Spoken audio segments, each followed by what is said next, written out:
আল্লাহ তুমি কি রোগ দিয়েছেন আল্লাহ।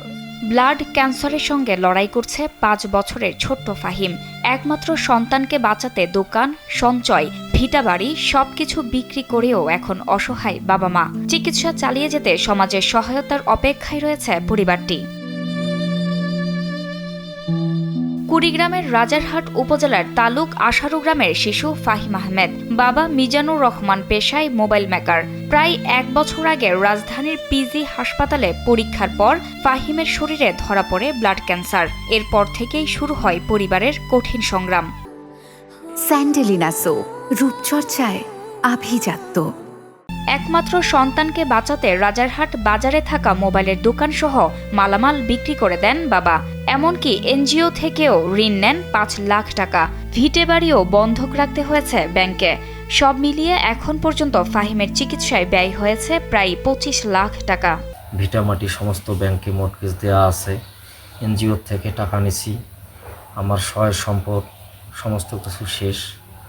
এখন সবার সহযোগিতা নিয়ে সর্বমোট ২৫ থেকে ২৬ লক্ষ টাকা ব্যয় করে যে অনেকটা সুস্থ হয়েছে। চিকিৎসকরা জানিয়েছেন আরও কিছুদিন নিয়মিত কেমোথেরাপি ও চিকিৎসা চললে ফাহিম স্বাভাবিক জীবনে ফিরতে পারবে। কিন্তু এখন আর চিকিৎসা চালিয়ে যাওয়ার মতো সামর্থ্য নেই প্রায় সর্বশান্ত এই পরিবারটির। এর চিকিৎসা শেষের দিকে চলে আসছে একেবারে, আর মনে হয় ৪-৫ লাখ টাকার মধ্যে চিকিৎসাটা শেষ হবে। তো এই মুহূর্তে আমার ব্যয় করার মতো আর কোনো সামর্থ্য নেই। আমার একটা সুতা নেই বিক্রি করার মতো, যা যা ছিল সব বিক্রি করে দিয়েছি। আমার কর্মস্থলটা পর্যন্ত হারাইছি, আমার কর্ম করার মতো আর কোনো অবস্থা নেই। এখন শেষে এসে যদি আপনারা কেউ আমার সন্তানের জন্য একটু সহযোগিতা করেন, হয়তো আমার সন্তানটাকে একেবারেই পরিপূর্ণ সুস্থ করতে পারবো ইনশাল্লাহ। নাতির অসুস্থতায় ভেঙে পড়েছেন দাদি মমতাজ বেগমও। সহায় সম্বল হারিয়ে মানুষের সহযোগিতার আশার দিন গুনছেন তারা।